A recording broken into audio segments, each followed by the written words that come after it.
ఇందాక పార్ట్ 1లో చెప్పాను కదండి ఇంగ్రీడియంట్స్ అన్నీ.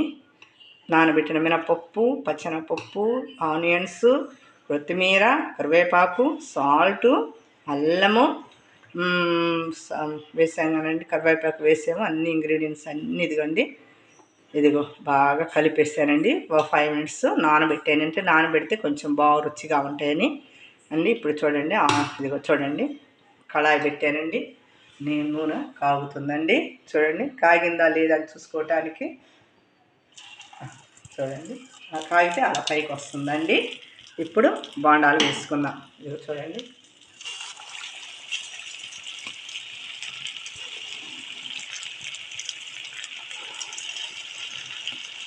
చూడండి ఒకటి ఒకటిగా వేసుకుందామండి.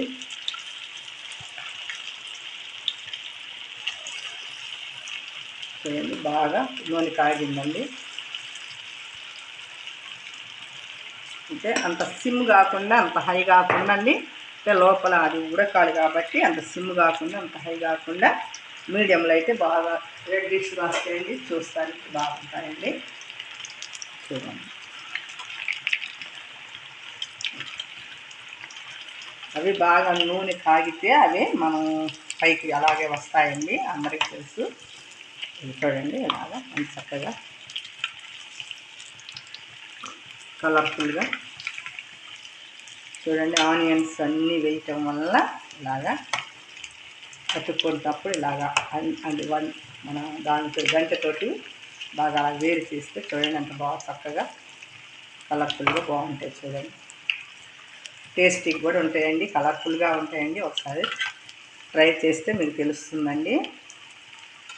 మనకి 4 గంటలకు స్నాక్స్కి కూడా, పిల్లకాయలు స్కూల్ నుంచి వచ్చినప్పుడు స్నాక్స్కి కూడా వేసుకోవచ్చండి.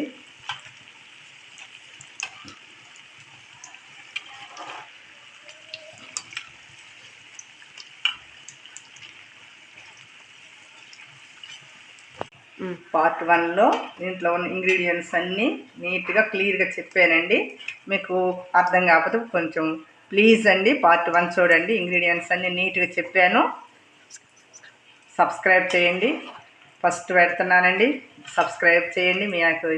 మీకు మీ మీద నమ్మకంతో ప్లీజ్ సబ్స్క్రైబ్ చేయండి. చూడండి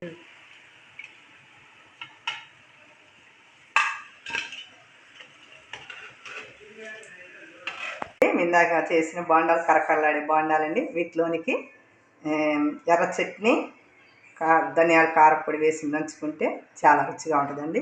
ప్లీజ్ సబ్స్క్రైబ్ చేయండి.